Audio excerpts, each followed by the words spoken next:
All right, everyone here. So this is book review number two. Technically, we had number one, technical difficulties, but this is number two. We decided to this. My name is Jesse Navarro, and we have Chris Christopher Sanders. Sanders, yeah. Chris Sanders, financial advisor, top-notch attorney. This guy is going to be the district attorney of America at some point, and that's what he's going to do. So what we brought together is we're doing a book club, meaning we're as professionals, we don't have time to sit around and sometimes just sit and read books. We'd love to read books. I'd love to read more books, but be able to crunch it down and be able to read and decipher and have a good conversation about it. I find we don't have a lot of time for that.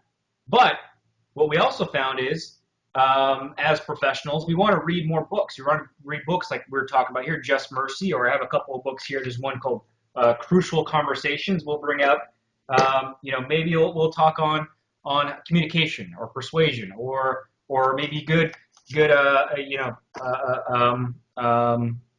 books like Just Mercy, and then we're bringing this to you, crunching it down. So we're here. I just got done working out, so that's what professionals do.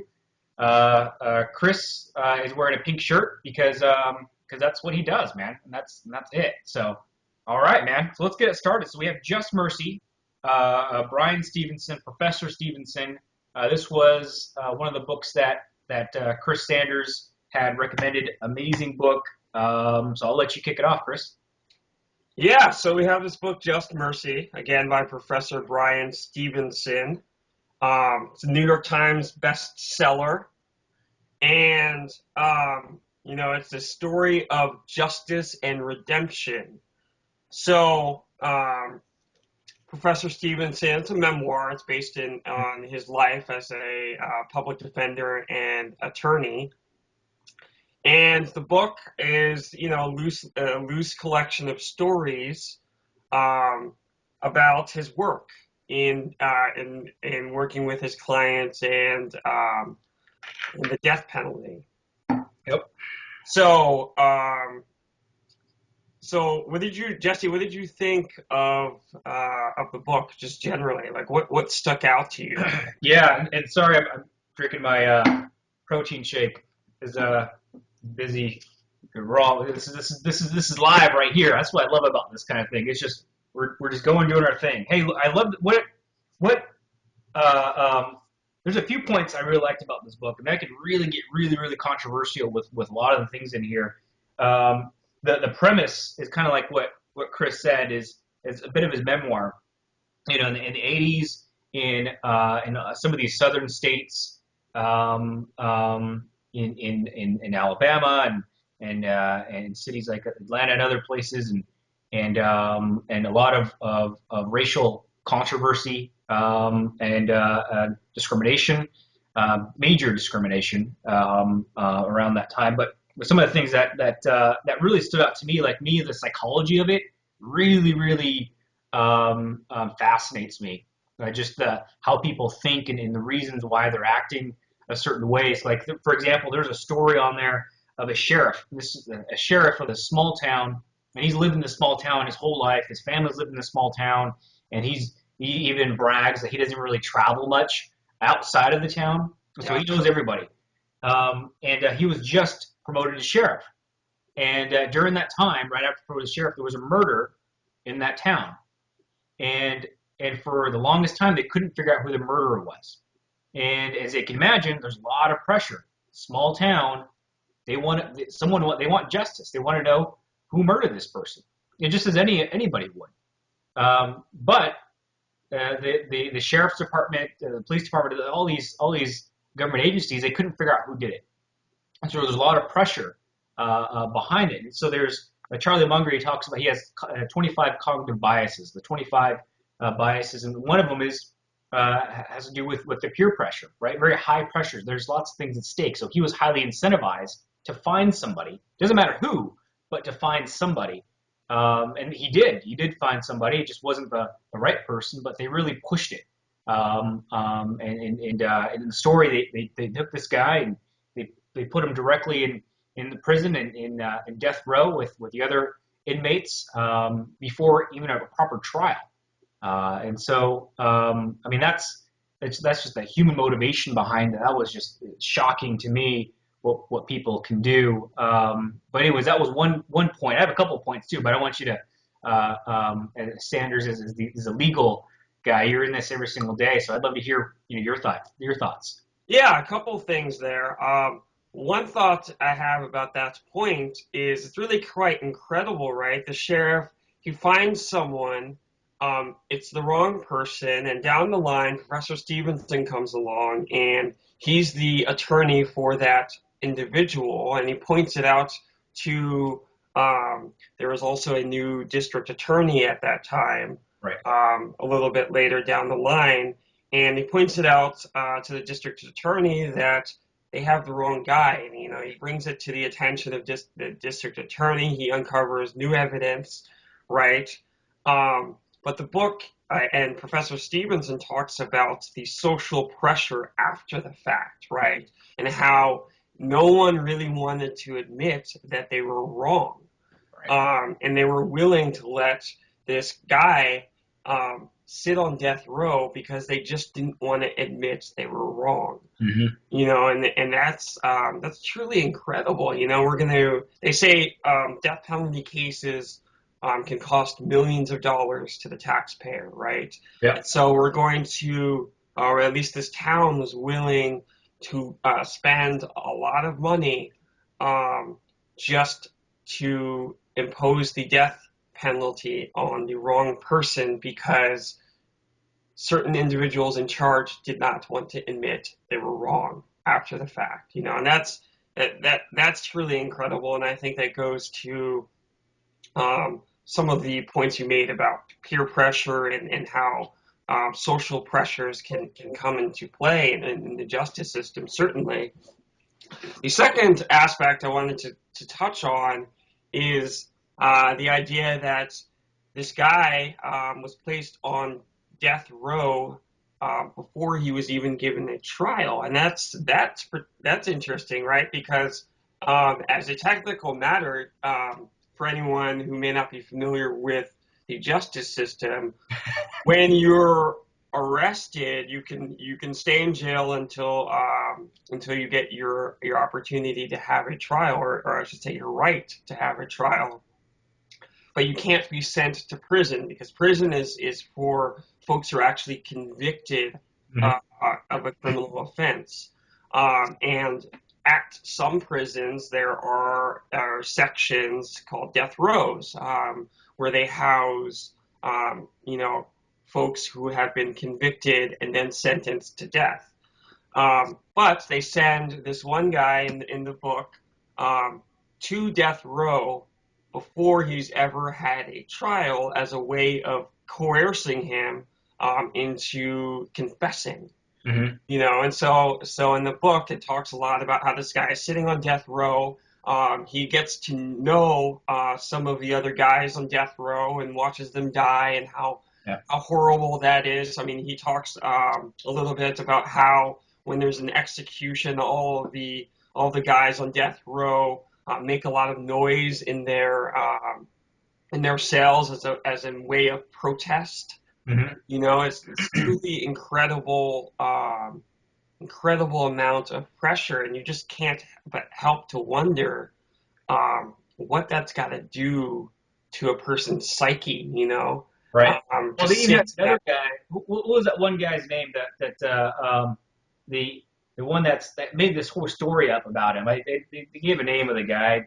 Yeah, I forgot the name of the guy. But anyways, the guy one who of the witnesses. witness, yeah, one of the witnesses. They use that as a form of, I mean, really, it's a form of torture. They threw him in with the inmates on death row, just to torture the guy. The guy was so nervous that he would literally say anything that they wanted to say, Yep. they wanted to hear, just so he wouldn't have to stay there. And so I mean, it was so bad that they used it as a form of torture. Yeah. And that's the way they describe it in the book, anyways. So yeah, I mean that's truly incredible, and that's a lot of people don't know that this type of thing is that goes on here in America. And so that's it's really, really incredible to read about that from a firsthand perspective, you know. Right. Um, Well, one of the things that really caught my attention as well. I mean, it's this is less on the dark side, but Professor Stevenson, how he was able to work so many hours on these complex cases. So I know I talked with you about this before. It's just because when you wake up, you only have 3 glucose shots when you wake up, right? Like Mark Zuckerberg, he says he dresses in just the same clothes every single day because he doesn't want to use the brain power to figure out what he wants to wear. yeah, I think Steve Jobs did that too, Steve actually. Jobs did the same thing. You're right. So, what with Professor Stevenson, I mean, to be able to go case after case after case and be at a certain mental level, I would imagine you're drained after a 16, 18 hour day. But have you seen attorneys actually do something like that? And like do you train your brain somehow to do that? Because I mean, after I'm done, my brain, I'm done, man. And working with complex, cases I work with. But to work that many hours and constantly working, I mean, it's a big feat. It is a big feat. I will say that it's even bigger when you consider that all of Professor Stevenson's clients are on death row, Yeah, right? So there's you're an dealing with emotional a part of it too. population that is stressed out, to say the very least. Yeah, Um, his clients are facing impending death, right?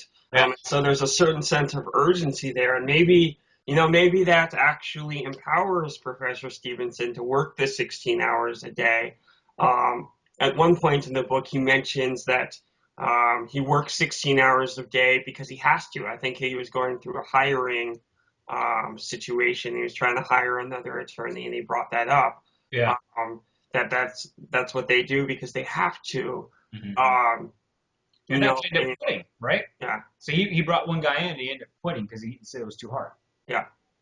Um, so that's really incredible, and maybe it is because of the nature of the work that gives Professor Stevenson and his colleagues the boost to go get over the hump there, though. But that's still, I mean, 16 hours a day. That's pretty incredible, right? Yeah, yeah, yeah, it's a big deal. But yeah, anyways, so I mean, those are my big points, anyways. But and then there's much more to it. But I want to keep these fairly short, just so whoever's listening, whoever's watching, we could always add more to it too. And so also give us some feedback, guys, too. So if you're watching, put a comment on there if you want more, want less, if you want a different the story in a different direction, or even like what you think about the book too. That'd be kind of cool. What else? What else were your thoughts, man? So, I was really interested in this book's commentary on race, right? Right. Big one. And it's a popular topic these days when we're talking about the criminal justice system. Mhm. And at least in American history, it seems to be one of those topics that comes up in cycles. It's like every decade or every other decade. Well, We the have election's going on right now, so that's all they talk about. Yeah, exactly, right. Um, but I think we would be amiss not to discuss that because we were talking about a book that's mostly about the death penalty, right? And how Not just the death penalty, but the death penalty of African American males. exactly. I mean, that's it's very very specific, and and what was it they've I don't know, there was a study on there. They had more people on the death penalty for African American than I don't know. They broke some sort of world record of some sort. Right. I mean, I think in short, it's that African American men who are accused of that category of crimes are much more likely to be given the death penalty. Right, right. And the guy that was given the death penalty, just so people know, when that murder happened, the guy was in his house with all these churchgoers around him, Yeah. working on his car, like a solid, the most solid alibi you possibly could have. So someone, if you go in and you have a dozen people say exactly where where you're at, and they all saw you, and the story is straight for every single one, um, you think that'd be a pretty solid alibi. Yeah, I mean, he had a church gathering. I think it was Yeah. an official church event at his Yes. house. Right. And I think there is testimony that a police officer who was investigating the murder that allegedly happened at that time stopped by to have something to eat. Right. Right. Right. Yeah. So that was truly incredible. I mean, it was there was very solid evidence to say that the guy just didn't do it. And what stuck out to me is one family member said along the way, Professor Stevenson, if um, if the guy had been, I think she said, if the guy had been out hunting or hiking or something, I wouldn't feel so awful right now because I could see how the police department might think that he could do it. Yeah. But the worst part about all of this is that we know he for sure did not do it because we were there with him when Right. this occurred, Right. you know? So, yeah, but to my previous point about um, race and disproportionality Hmm. and the coercive effects. I guess some of the implicit biases that come along with that. Professor Stevenson had one story where he's working his 16-hour day. He's seated outside of his own house in Atlanta, Georgia. He's come home. He's in his car. He's got his stack of case files with him. Yeah. He's doing his lawyer thing all day long. Yeah. And he's just sitting in the car listening to a favorite tune of his. And he had discussed or described how his car's radio didn't work all that well, but Right. for whatever reason, it was working at that particular moment. One Um, speaker that was working yeah. the entire time. And so he's just listening to enjoying the moment, right? Because his radio doesn't often work. Yeah. Um, and he's approached by two officers. Apparently, someone in the area had called to say there was someone suspicious in the area lurking around. That person, to Professor Stevenson's surprise, ended up being him sitting in his car in front Yeah. of his own apartment building. Um, Long story short, the officers rifle through his car, which he, makes a note of saying is completely illegal. Right. Um, and he goes through this calculus in his head about how he decides not to run, although he realizes that he was potentially at risk of being harmed or arrested at that particular time. Yeah. Um, but what if he didn't know not to run? Right. And the only reason perhaps that Professor Stevenson might have known not to run was maybe because he's built a career out of studying these types of interactions within the criminal justice system and through his clients' stories, Um, but he does comment on how, um, how awful it must be for anyone who doesn't know not to run. And Jesse, I think we talked about this before, and how running is actually, when you're afraid, is actually a natural response to something. It's Right? a Fight deep, or flight. deep natural response that we've been developing for thousands of years, ever since we've been around. I mean, you know, like when something happens like that, like a saber-toothed lion comes out, you don't have time to process and think about it, right? They call it the amygdala, or the first brain, or the lizard brain. So Daniel Kahneman talks about it. He's a behavioral economist and behavioral professor. So he wrote a book on this, and he talks about the first brain, or the lizard brain, and it's just basically your amygdala. It's fight or flight. And so the Yep. minute you're in danger, um, um, it doesn't stop and think.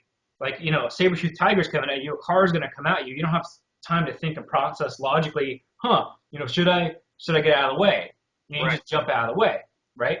the frontal cortex is the more logical part of your brain, and that's been developed later, over time. So scientists say. So that's a whole other controversial part. But you're absolutely right. And he's much older, and he said his first instinct was to run, Yep. even though did nothing wrong. His first instinct was to run. And this is a grown man who educated. The guy's an attorney. Harvard Law, I believe. Harvard Law. You're right. Not just an attorney. Harvard Law attorney. And he wanted to run, even though he did nothing wrong. He was sitting there listening to music, and he was thinking like, what if this was like an 18-year-old or 19-year-old kid? Yeah. Right? Their brains aren't fully developed. Right? They're not. They didn't go to Harvard Law. Their first instinct would be to run. And how many of them were killed because their first instinct was to run, even though they did nothing wrong? And that's, it actually brings up another point. Like, for example, there was another with a police officer. In this case, the police officer was in the right, but he was chasing. I don't know if you heard of this, but he was chasing a burglar, someone down, and while he was chasing someone, there was a robbery and attack on a person that he just ran by. He didn't see it. He just ran by, and that's a whole other cognitive bias, but that's part of another human emotion, right? When you're chasing something, you're so focused, right? Anything else that happens, right? I mean, our eyes can only capture so many things. So, but yeah, I mean that's a big one, and yeah, I mean, who knows? What would have happened? I mean, he probably would have been dead by now if he did run. Yeah. Probably so. But yeah, anyways, that's no, I think you're right. And I mentioned this before. It's like the whole racial thing. It's like, I don't know. I don't even know why we still talk about it as a society. It's just, I mean, as a Hispanic person, black person, white, whatever. I mentioned this before as an example. If they, if you put a Hispanic person or black person or whatever to, live in China, they're going to speak Mandarin. They're going to do things. They're Chinese. Right. And they're no longer Hispanic or black or whatever. And it's just labels. And in the media, they tell us who we should be, who we should like. And it's and that's just the way it is. And it's in here anyways. But they put so much emphasis on it. And anyways, that's my 2 cents with this whole racial thing. Yeah. But for anyone out there, I would really suggest checking out the book. It seems like there's a lot of good stuff, even if you don't work within the criminal justice system. There's a lot of good stuff in there if you just want a good story. I mean, I know it's a memoir and based in fact. It's a great book. Yep. If you're intrigued by a discussion on race within the criminal justice system, I would say it's perhaps a must read. If you just want to hear more about injustice or justice, it's a good book to read as well. I think we spoke a little bit briefly about awareness and how it's just good to know what's going on in our society, even if you don't have direct contact with some of the things that are going on. Yeah. So, by the way, I have the physical book, but I listened to it primarily on the audio book. Yeah. Bryan Stevenson, the author, speaks. He narrates the audio book. So it's pretty good. So you guys should check it out. I thought it was a great read. Really, really great read.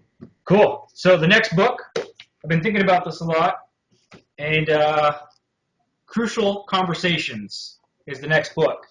Now, Chris doesn't even know what the next book is. I just pointed it out there because that's how we do things here. Crucial Conversations, Tools for Talking When Stakes Are High.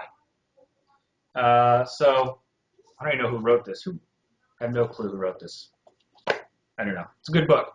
Anyways, so that's the next one. And the reason why I brought that up is because communication is a big issue. I mean, it's like, I don't care if you're, attorney, financial advisor, CPA, if you don't know how to communicate with people and understand who they are and share what value you bring to them, Yep. you're not going to get very far.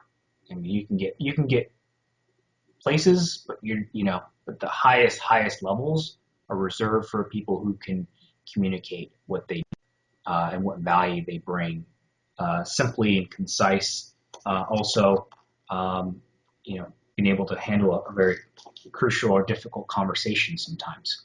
Uh, Yep. anyways, I like that. Again, hey, leave a comment below.